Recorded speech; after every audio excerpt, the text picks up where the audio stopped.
ആയിട്ടുള്ള ബ്രേക്ക്ഫാസ്റ്റ് ഉണ്ടാക്കാൻ പോകുന്നത് പച്ചപ്പയർ വെച്ചൊരു ദോശ. ഇത് ഉണ്ടാക്കാൻ വേണ്ടിയിട്ട് ഞാൻ 8 മണിക്കൂർ വെള്ളത്തിൽ ഊര വെച്ചിട്ടുള്ള പച്ചപ്പയർ ഇതിലോട്ട് ഇട്ട് കൊടുത്തിട്ടുണ്ട്. പിന്നെ കുറച്ച് ജീരകം, ഒരു 3 പച്ചമുളക് ഇട്ട് പോകുന്നുണ്ട്, പിന്നെ ഒരു തുണ്ട് ഇഞ്ചി, കുറച്ച് മല്ലിയിലയും കൂടി ഇട്ടു, ആവശ്യത്തിന് വെള്ളം ഒഴിച്ചു. എന്നിട്ട് ഇനി നമുക്കിതൊന്ന് അരച്ചെടുക്കാം.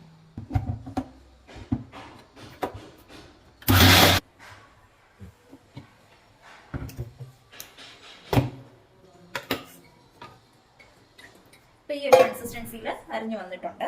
ഇതിനി നമ്മൾ വെക്കൊന്നും വേണ്ട, ഇപ്പോഴേ തന്നെ നമുക്ക് ദോശ ഊറ്റാവുന്നതാണ്. ഞാൻ ഇതിലോട്ട് അരച്ചു വെച്ച ഒരു ദോശമാവിൻ്റെ ഒരു തവി കൂടെ ആഡ് ചെയ്യുന്നുണ്ട്. എന്നിട്ടൊന്ന് മിക്സ് ചെയ്ത് കൊടുക്കാം. ഇത് ചേർത്തില്ലെങ്കിലും കുഴപ്പമില്ല. ഇനി ആവശ്യത്തിന് ഉപ്പ് കൂടി ഇട്ട് കൊടുത്തിട്ട് നമുക്ക് ദോശ ഇടാവുന്നതാണ്. ഇതിലോട്ട് ഇപ്പോൾ ആവശ്യത്തിന് ഉപ്പ് ചേർത്ത് കൊടുത്തിട്ടുണ്ട്. നന്നായിട്ടൊന്ന് മിക്സ് ചെയ്യാം. ഇനി നമുക്ക് ദോശ ചുടാം.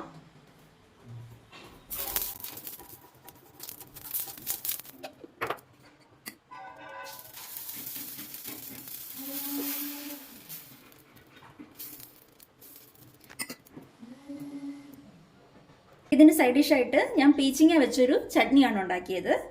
ഇതിൽ സവോള, തക്കാളി, കാഞ്ഞമുളക്, പീച്ചിങ്ങ ഇതെല്ലാം ഇട്ട് നന്നായിട്ട് വഴത്തി എടുത്തിട്ടുണ്ട്.